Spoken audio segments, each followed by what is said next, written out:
네, 여러분 안녕하세요. 또 오랜만에 설명 영상 하나 올리려고 하는데요.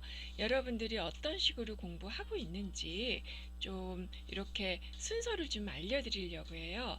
그래서 제가 제 채널은 이렇게 대중적인 채널은 아니죠. 적어도 의복 구성 패턴 공부하고자 하시는 분들을 위해서 올려놨는데 원형 위주의 제도법을 설명드리고 있어요. 그리고 이 원형 제도법이라고 하는 거는 제도법을 알면은 사실상 어려울 게 하나도 없죠. 제도법 순서대로 제도하면은. 근데 제도를 하는 게 아니라 보통 그림을 그리기 때문에 제 채널 특성은 인체 구조를 설명하면서 쭉 제도법을 설명을 드리고 있고, 그걸로 제도를 해봤다고 네, 패턴이 완성되는 게 아니죠. 이렇게 상의는 세 가지, 허리선까지 오는 길원형, 그 다음에 엉덩이까지 오는 토르소, 그 다음에 소매 원형. 소매는 물론 소매가 있는 옷도 있고 없는 옷도 있죠. 사실은 몸통만 있어도 옷은 만들어지죠. 그렇게 하고 하의에서는 스커트하고 바지, 딱 이렇게 5개의 원형만 이해가 되면은 여기서 패턴 전개법을 제가 설명을 드리는데, 더 이상 전개 패턴을 많이 올릴 수 없는 거는 원형이 잘 됐는지 안 됐는지를 알 수가 없죠. 그대로 제도했어요. 네, 원형선이 굉장히 좋을 수도 있어요. 제도선이. 하지만 그거를 몸에 입혀봤는지가 문제인 거죠. 거기서 많은 오류들이 생기거든요. 그래서 원형을 그려봤다고 패턴이 정복이 되지 않으니까 이 원형을 가지고 스스로 이걸 수정하고 체형에 맞게 보정할 수 있는 능력이 생겨야 여기서 패턴 전개법이 가능하게 되겠죠. 다양한 디자인으로 전개가 충분히 가능할 수 있거든요. 그러면 이렇게 설명을 드리면은 뭐라고 얘기하냐면, 원형은 제도 해봤어요. 그러니까 자켓은 어떻게 해요? 코트는 어떻게 해요? 이렇게 질문들을 하세요. 몇몇 개의 영상은 올려놨지만 그걸 원형을 이해해야지 전개 방법이 무한대로 연결될 수가 있죠. 딱 하나만 전개법을 알아서는 여러분 할 때마다 패턴을 찾아 헤매고 다니죠. 유목민처럼. 물론 취미로 하시는 분들은 즐기기 때문에 그렇게 해도 되지만, 이거를 제가 영상을 올리는 건 전공자, 조금 전문적으로 공부하실 분들을 위해서 올려놓은 거기 때문에 일단은 원형에 대한 개념 이해가 돼야 되고, 원형이라고 하는 건 목둘러 네크라인 선이 있죠. 그 다음에 네크라인 선 위에 칼라가 붙어야 되겠고, 그 다음에 소매는 진동에 소매가 붙잖아요. 그래서 이런 모든 과정을 하나 제도를 하고 보정하고 수정까지 진행이 됐다면은 그게 바르게 공부를 하고 있는 거거든요. 그래서 여러분들이 공부 순서 하는 순서를 몰라도 이렇게 흥미를 잃을 수가 있잖아요. 그래서 구성을 공부하다 보면 디자인이 보여요. 물론 패턴 제도를 할 수가 있고, 그 다음에 기왕이면은 제작까지 할 수 있으면, 왜냐면은 제작 순서하고 패턴 제도도 굉장한 밀접한 관계가 있어요. 그렇게까지 구분이 돼야지 사실은 디자인 설계가 가능하죠. 이미지로만 디자인은 전개할 수가 없잖아요. 그래서 그 과정을 제가 쫙 좀 보여드릴게요. 일단 우리가 원형 제도를 했으면은 이거를 너무 간단하게 생각하는 어깨선, 허리선, 엉덩이선 길이 수정을 해야 되죠. 핏을 본다는 거. 원형은 몸에 가장 피트가 되는 거예요. 그래서 이렇게 핏을 보면서 스스로가 어떤 선들이 좋은지를 찾아내는 거죠. 다트 길이도 보고 다트 위치도 보고. 체형은 아무 상관없어요. 그렇게 하고 성별도 상관없고 연령도 상관없죠. 몸에 맞는 피트를, 체형이 조금 특이 체형은 가봉을 더 여러 번 하게 되지만 어차피 모든 사람한테 맞는 라인을 스스로 찾게 되는 능력을 키우는 거죠.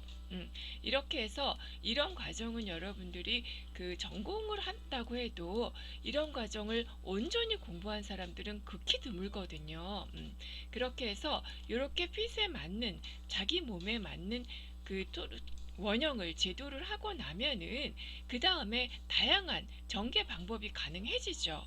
그렇게 돼서 몸통 수정을 완전히 하고 나면 몸통 수정을 한다는 건 진동선이 달라질 수도 있죠. 아픔, 뒤품도 조절을 해야 돼요. 그 다음에 소매 연결을 하는데 여러분이 소매 제도법 보면은 이즈는 없으면 안 돼요. 왜 이즈는 몇 센치가 적당해요? 이런 질문들을 하시는데요. 이즈는 몇 센치에 답이 없어요. 네, 이렇게 이즈를 조절하는 능력이 생기면 돼요.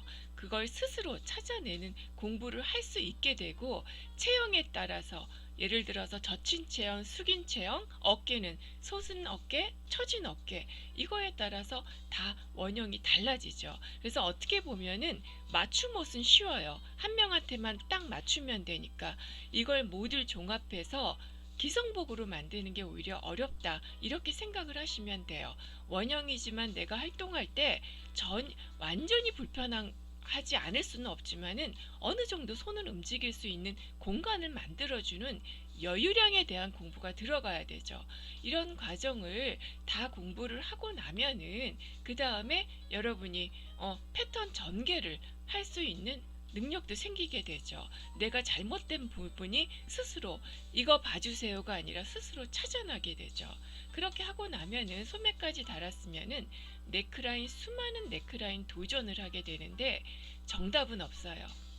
내 사이즈에 맞게 내 눈에 이쁜 선이 보일 수 있도록 여러 가지 라인을 하면서 다트를 풀어주기도 하고 길이를 짧게 하면 트루스가 되죠.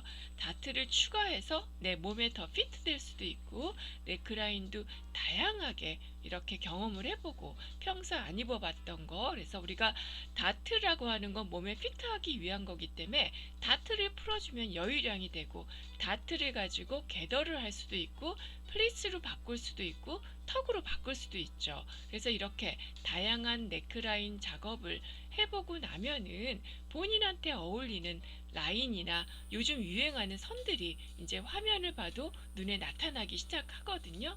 그렇게 하고 나면은 컬러도 기본 제도법 가지고 그 안에 들어가면 엄청나게 형태가 많아요. 이런 것도 다 경험을 하고 이것도 컬러도 분명히 유행이 있거든요. 크기나 위치나 넥라인이랑 같이 유행이 간다고 보시면 될 것 같아요.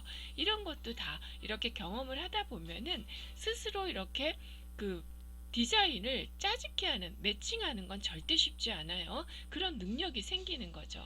어떤 작업을 할 때 내가 어떤 라인이 어울리는지도 스스로 체크를 할 수 있게 되겠고요. 물론 칼라나 네크라인 명칭을 외우는 것도 전문과 과정이 되는 거죠. 비슷하지만 똑같은 선이 아닌 게 틀린 게 없는 거 내 마음에 드는 칼라선으로 이렇게 제도를 해볼 수가 있겠고요. 소매도 흔히 말하는 소매에서 그 분량 차이에 따라서 길이 차이에 따라서 느낌은 굉장히 많이 달라지거든요. 자유롭게 스스로 작업을 할 수 있게 되는 거죠. 진동선 연결부터 턱이나 게더링이나 이렇게 작업을 해주고 기법도 배우는 거죠. 명칭도 공부를 하게 되고요. 이렇게 하다가 보면은 이 세상에 없는 디자인들이 나오는 거죠.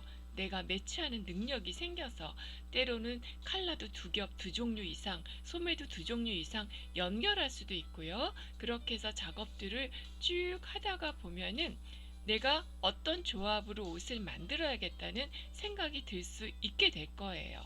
그렇게 하고 나면은 그런 과정을 통해서 내가 스스로 디자인을 정리할 수가 있겠죠. 그렇게 해서 패턴, 펜을 나누는 거, 프린세스 라인, 스타일 라인을 만드는 거죠.